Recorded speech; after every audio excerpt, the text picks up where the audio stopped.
కొమ్మినేని శ్రీనివాసరావు గారి arrest supreme court బాగా అక్షింతలు వేసిందండి.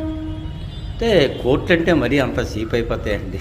కొన్ని ఏదో ఒక సెక్షన్ అంటే ఏదో కార్యక్రమంలో నవ్వితే ఒక తప్ప, నవ్వడం తప్ప. అందరూ నవ్వుతారు, కొన్ని సందర్భంలో నవ్వు వస్తుంది. సరే అఫ్కోర్స్ ఆ చర్చ తప్పే. కానీ మా ఇంట్లో ఏడ్చారు, నవ్వారు, ఫిత్తారు, దగ్గారంటే ఇది అరెస్ట్కి కోర్టులు అనేది కొంత ఎథిక్స్ ఉండాలండి.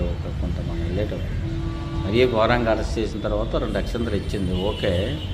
ఇంకా వాళ్ళ మీడియాలో ఏమి చెప్పుకుంటుందంటే బాగా తిట్టి పంపించారు, ఇది పంపించారు, అది పంపించారు. వాళ్ళకు మరి ముఖాల్లో వెలుగే లేదు. విడిపోతే అది చేస్తాం, ఇది చేస్తాం, అందరికి అరెస్ట్ చేస్తాం, అదే అయిపోయింది.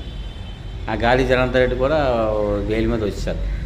ఇండియాలో అన్నీ కామన్ అండి. తప్పు చేసేవాడు జైల్లో ఉండాలంటే ఇంకా మన జైల్లో ఖాళీ ఉండరు ఇండియాలో రాజకీయ నాయకులు. అందరూ తప్పు చేస్తారు. కాకపోతే ఇలాంటి పర్సనల్ అని కొన్ని వల్గారిటీ అని వాడకూడదు. అఫ్కోర్స్ అది తప్పు. మరీ తెలుగు మీడియం ఎంత ఘోరంగా ఉంది. అక్కడ ఏరోప్లేన్ క్రాష్ అయ్యి ఒక ఇంచుమించు 250-270 మంది చనిపోయారు. అది లెక్కల్లో కొంతమంది డాక్టర్స్ కూడా ఉన్నారు. ఆ చింత ఎవరికి లేదు. అది న్యూసే కాదు. అలాంటి పిత్తాడు, దగ్గాడు. మన తెలుగులో న్యూస్ విపరీతం ఇంకా లేనిపోని అన్నిటికీ ఉంది. కొద్దిగా మారాలి సార్, మారితే బెటరు. తప్పులు ఎవరు చేయకూడదు. అరెస్ట్ అనేది వాళ్ళు చేసుకుంటే ఇంకా అరెస్టుల భయం అయితే ఇంకా పరిపాలన ఎప్పుడు చేస్తారు. మేమే అన్నీ ఇచ్చుకుంటామని చెప్పుకున్నారు. ఏమి ఇచ్చారండి? సంవత్సరం తర్వాత ఇచ్చారు తల్లికి వందనం, అది కూడా పూర్తి రాలేదు. అన్నీ ఇచ్చుకుంటామని గొప్ప చెప్పుకుంటారు. అది ప్రజలు నిర్ణయించుకోవాలి. అఫ్కోర్స్